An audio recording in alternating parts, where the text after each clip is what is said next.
Okay, our last lesson for this module is lesson 25, and this is going to be a pretty short lesson.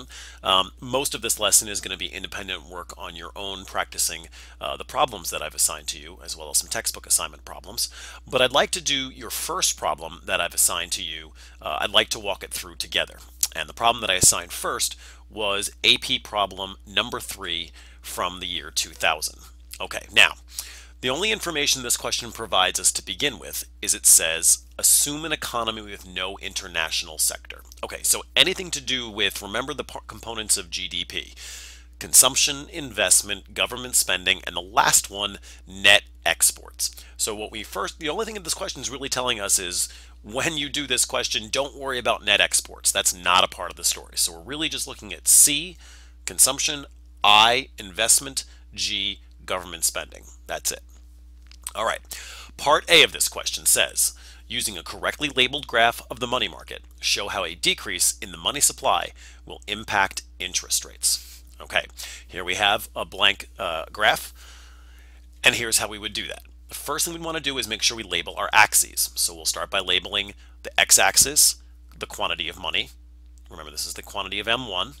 And we label our y-axis properly with a lowercase r to represent interest rates. We're then going to add our money supply curve and our money demand curve. We also want to label since we're showing the change in interest rates, we need to make sure that we label our initial interest rate. We'll label it R1. Now, there's been a decrease in the money supply according to this question. So that means money supply must shift to the left. And because money supply shifted to the left, interest rates will rise to R2. Okay, that is the answer to part A. If you want to take a moment and really study that and make sure that you're okay, feel free to stop the recording. If we're okay with part A, let's move on to part B. Okay, again here I've repeated the instructions from the question. It says assume there is no international sector. Okay, fine. Part B says, explain how the change in interest rates you identified in Part A will lead to changes in each component of aggregate demand. All right, now remember, we just said we're getting rid of the last component, the net exports, because there is no international sector. So consumption, investment, and government spending are the three we have to make sure we talk about. And what have we learned so far? Let's read the correct answer and then we'll just... Okay, the answer says, consumption, investment, and government spending all decrease because higher interest rates make it more difficult to borrow and spend. Remember, that's the key and the key word here, folks, is there has to be a connection between lower interest rates and people's ability to borrow and spend on consumption, investment, and government spending. Consumption spending is lower because things like credit cards are going to be more expensive now to use.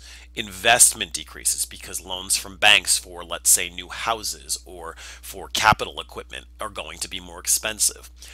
Even the government is probably going to spend less because the government borrows an awful lot of money in the form of bonds.